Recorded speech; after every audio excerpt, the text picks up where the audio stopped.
Hi, this is me, Casac Benjali. Brand ബിൽഡിങ്ങിലെ ആറാമത്തെ സ്റ്റെപ്പിനെ കുറിച്ചാണ് നമ്മൾ ഇന്ന് പറയാൻ പോകുന്നത്. ആറാമത്തെ സ്റ്റെപ്പ് ഇതാണ്: നിങ്ങൾക്കൊരു യുണീക്ക് ബ്രാൻഡ് വോയിസ് ബിൽഡ് ചെയ്യുക. നിങ്ങളുടെ ബിസിനസ്സിനെയോ നിങ്ങളുടെ പ്രോഡക്റ്റിനെയോ നിങ്ങൾ ബ്രാൻഡ് ചെയ്യാൻ ഉദ്ദേശിക്കുന്നുണ്ടെങ്കിൽ നിങ്ങളെക്കുറിച്ച് നാട്ടുകാർ പറയേണ്ടത് എന്താണെന്ന് നിങ്ങൾ തീരുമാനിക്കണം. അത് യുണീക്ക് ബ്രാൻഡ് വോയിസ്.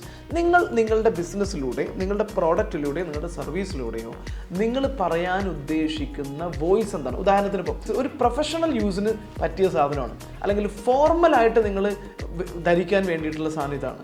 അതായത് നിങ്ങൾ അതുപോലെ തന്നെ ഒരു വളരെ സർവീസ് ഓറിയൻറ്റഡ് ആണ്, നിങ്ങൾ സർവീസാണ് പ്രിഫർ ചെയ്യുന്നതെങ്കിൽ നിങ്ങൾ ഈ കാറ് വാങ്ങുന്നതാണ് നല്ലത്. നമുക്ക് ടൊയോട്ടയെ കുറിച്ച് പറയുകയാണെങ്കിൽ, ടൊയോട്ട എന്ന് പറയുന്ന കാറിനെ കുറിച്ച് പറയുകയാണെങ്കിൽ എൻജിൻ എഫിഷ്യൻസി ആണ് നോക്കുന്നതെങ്കിൽ ടൊയോട്ട ഇസ് ദി ബെസ്റ്റ്.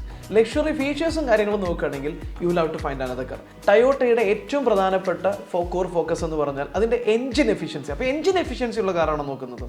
അങ്ങനെയാണെങ്കിൽ അതാണ് ഒരു ബ്രാൻഡ് വോയിസ് എന്ന് പറയുന്നത്. അപ്പോൾ ടെക്നിക്കൽ ആയിട്ടുള്ള കാര്യം, യെസ്, നിങ്ങൾ ഭയങ്കര ടെക്നിക്കൽ ആണെങ്കിൽ ഇത് പ്രിഫർ ചെയ്തോളൂ. അതല്ല, പ്രൊമോഷണൽ ആയിട്ടുള്ള കാര്യങ്ങളാണെങ്കിൽ അതാണ് നല്ലത്.